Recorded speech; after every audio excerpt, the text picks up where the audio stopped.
What do you say to that person who is Yeah. feeling overwhelmed right now, but knows they need to go in and do this work, given how extensive it is?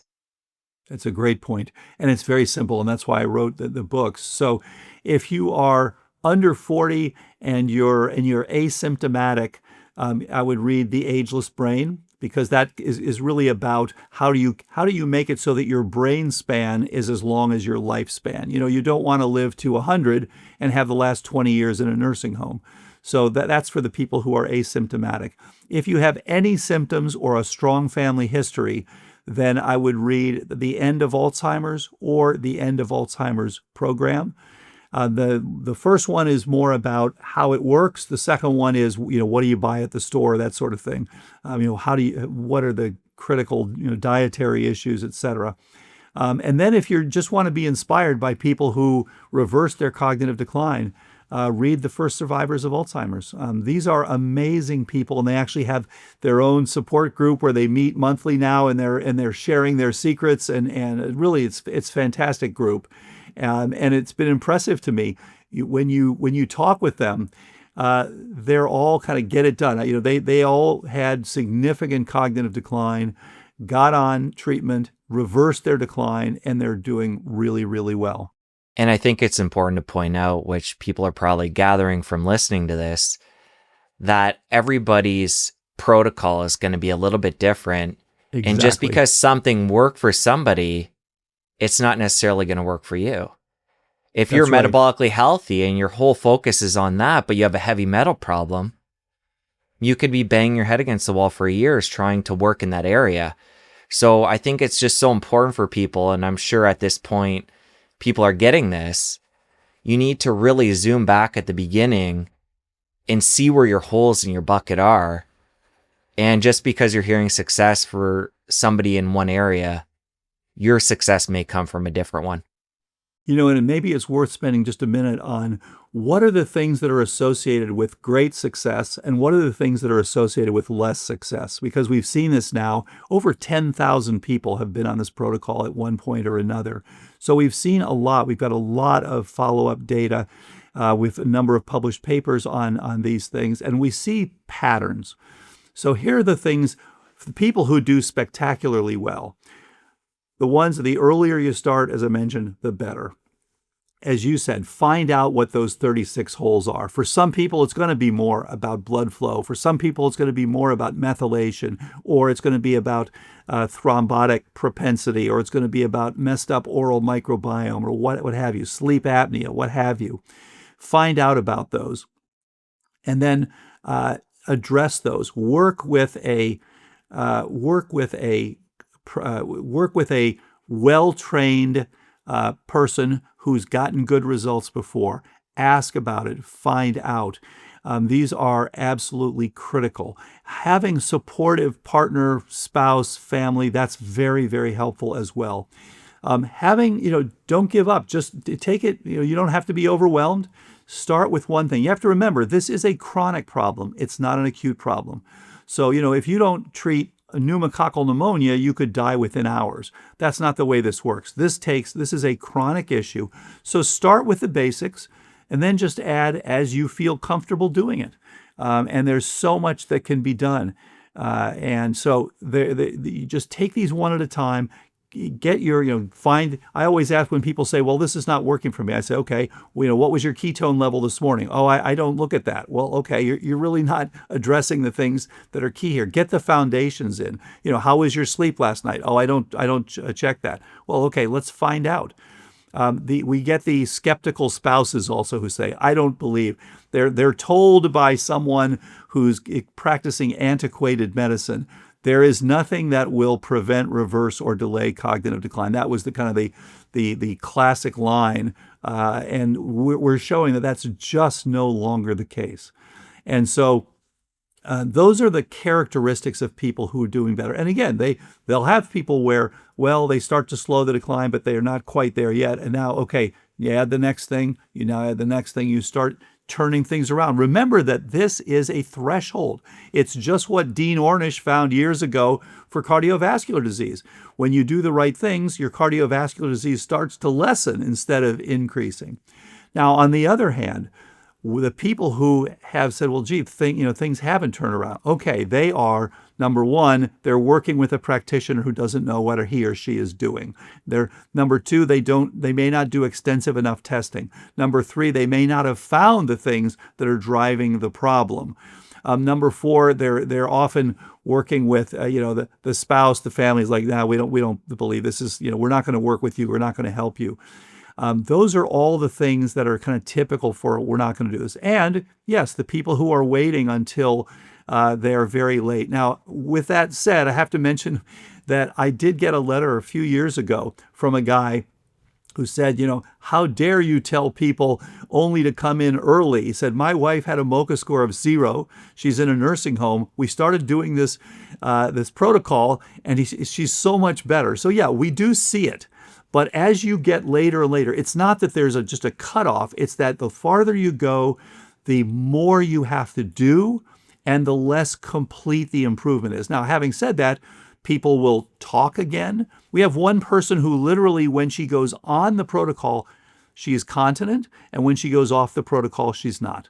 So it makes a difference. Again, speaking, dressing yourself, taking care of yourself, these things can often come back. So I think those are the key things to know. If you can do as many of the things as possible on the great outcomes side, the vast majority of people do well. And as I mentioned, at some of the sites, and one in particular where I have all the data back, every single person improved at that site. So that's a striking record. For somebody tuning in today who is a concerned partner, what do you find with the cases you've worked with is the best way to be that supportive person to help somebody who hasn't heard what we're talking about today and maybe even has some resistance if you bring it up to them? Yeah, this is a really good point. I think, what I would argue is without a brain, life is pretty meaningless. So give it a year, give it your best shot. If things haven't turned around by that time, okay, then maybe you say, well, okay, this is not worth my time and effort. Give it some time, give it that year, and just take it, one at a time. If you have the time to be a caregiver, great. We have some just remarkable caregivers who are with their spouses, for example. If you don't, okay, if you're working full time, no problem. There are excellent caregivers that you can hire. Just keeping the person out of memory care is going to pay huge dividends for the person, for their interaction. One of the most common things I hear is, wow, she or he is so much more engaged. They're interacting with their families more. They're being part of the conversation, all these sorts of things. That's typically the first thing I hear from people, like, wow, this person's getting better. They're more engaged. They're more part of the conversation, part of the family. They're now, doing things again, cooking, do whatever you want to talk about. So that would be one thing. And have a positive attitude that, hey, there are a lot of people. And often, to me, if you don't believe it, talk to a few people. I think that's the easiest thing. When a New York Times reporter was doing a story about this a year ago, we spent 8 months, and I said, look, I'm not going to do this with you unless you will talk to a dozen different, 6 people who had all improved dramatically, 6 physicians who had all been working with people who had improved and had gotten that. She said, okay. She said, well, this is in my family. I'm really interested in this. I will do this. She spent many, many hours talking to all of them. She left all of that as it turned out, purposefully. She was there essentially to do a hit piece on behalf of pharma.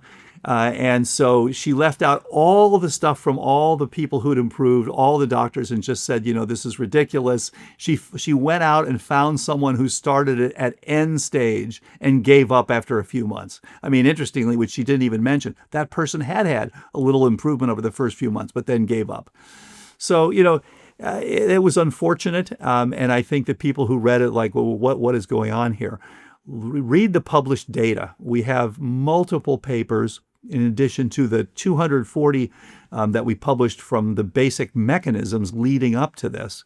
And talk, if you're discouraged, talk to a few of the people who have done really well. Go on apoe4.info and look at some of the wonderful stories there. So I think those things can all be helpful. For somebody that's tuned into this point, maybe they've tried some conventional treatments. Yeah. And they're losing hope. They're seeing their cognition decline over time. Given what you shared today, their interest is piqued. What would you say to them? Yeah. First of all, I understand that there will be people who will wait, until end stage, and there are some benefits to be gained. But what I always recommend for people when there's someone in the nursing home, please end it with this generation. Everybody who's 35 or over from that family, get checked, get on active prevention so that you'll never have to worry about this again. For the person who's already very far along, please don't give up. There are things that can be done. But again, make sure that you've at least ended it with this generation.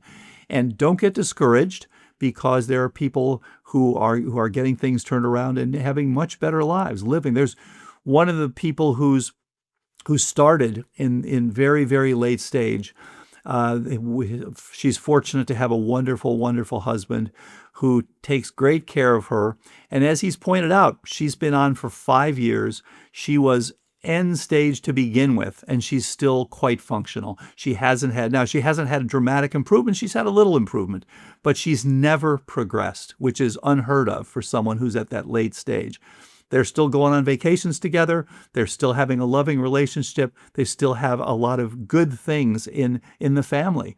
So there is a lot to be done. But please, for preventing for the future, recognize that, yes, there is something that can be done. We're out of that era, my era, for my generation, where the number one concern was that we would develop Alzheimer's. We would be told, we don't know where it comes from. We don't know why you got it. There's nothing to do about it. It's going to kill you. About 15% of our population dies of Alzheimer's. So about 45 million of the currently living Americans will die of Alzheimer's. We can reduce that number dramatically if people would just get checked early, get on prevention or treatment if they've already started to have symptoms. It is available. It's happening every day. This is really changing the paradigm when it comes to cognitive decline. Dr. Bredesen, you've been doing this work for a long time. It's groundbreaking. It's changing a lot of lives. Before you hang up your hat and retire, where would you like to see all this go? Yeah, so my bucket list, I'm in my mid-70s now. So my hope, and one of my very favorite sayings was actually from a rabbi who said, you are not expected to complete your life's work during your lifetime. Neither are you excused from it. I love that quote. I think he's right on. And so, yeah, I want to get as much done as I can, but I'm not going to be around for that much longer. Okay, so we want to train. We've trained over 2,000 physicians from all around the world to do this. And what I'm trying to do is we want to see, with this current randomized controlled trial, okay, as you said earlier, now this is the gold standard. Now what we want to do is, can we adapt it to other chronic degenerative conditions, Parkinson's, Lewy body, all these things. We're just collecting single cases. Just as we started with a few cases with Alzheimer's, we now have single cases of PSP, never before been treatable. In fact, we've got 2 cases of PSP that have reversed, and actually one from a wonderful podcaster and influencer who brought this to my attention. Really exciting. When I saw people with PSP, there was nothing that could be done. We have some cases of Lewy body that have improved. There's a few cases of ALS that have improved, macular degeneration that improved. So my hope is that we'll adapt this to these other things. What we're also trying to do is, what if you have someone who is in later stages? Can we do better and better with people who are at really late stages? As I mentioned, we can see small impacts. Can we get someone from MoCA of 0 to a perfect score of 30? It's never happened. We see people from 18 to 30. We see people from 0 to 9. We've never seen 0 to 30.